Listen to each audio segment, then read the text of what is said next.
You know what today is, right? New Release Tuesday, the day I tell you what books came out today that I want to read and help you add them to your TBR list. So let's get started.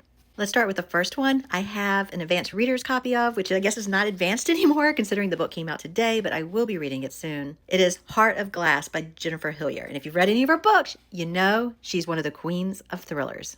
This story is about three girls who meet a drifter at an amusement park, and the next day, one of them is found dead in a cranberry bog.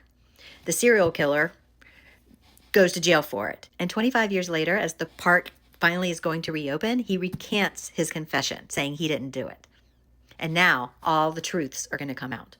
The next one I am super excited about. I read Big Little Lies when it first came out before it was a huge HBO sensation, and now the sequel is finally out.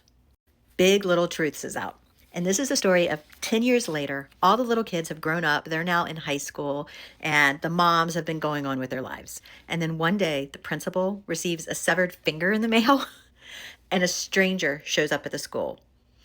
And now all the moms have to reckon with the consequences of everything that happened in the first book. Next is They Say a Girl Died Here. And this is the story of Anna. She moves home to this farming town with the rest of her family and her grandmother.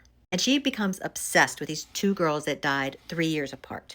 And then her grandmother starts having these paranoid episodes and seems to know more about the murders than she should know. And now it's almost 3 years after the second girl died. So the town is on watch. Is another girl going to die? Anna believes the killer is watching and something's going to happen, and her grandmother knows more than she lets on.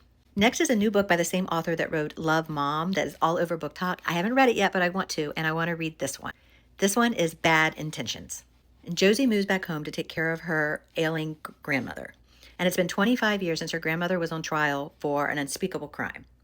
It's also been more than 20 years since her mother died, and about 6 years since Josie was told she's just a bad seed, and 2 years since she did something to prove that she is a bad seed. And then someone comes forward saying they're going to tell the rest of the town all of her secrets. And when she goes to meet him, a horrible crime happens in front of her and she doesn't know what to do. And the final book is not really one I would pick, but I saw the title and I just laughed out loud. It is the Demon Overlord'S Retirement Plan. It's the story of an overlord or a demon who, after 444 lifetimes of chaos, decides he wants to retire. He doesn't want to conquer anything anymore. He just wants a nice, relaxing life. So that's what he goes to do. But then when he gets there, there's town halls, there's neighbors squabbling, and there's a 73-year-old widow that is constantly causing trouble for him. It's supposed to be a cozy fantasy with dark humor, and I think I'm going to try it out. So those are the books that came out today that I'm interested in reading. Have you read any of them? Are you going to get any of them? Let me know in the comments.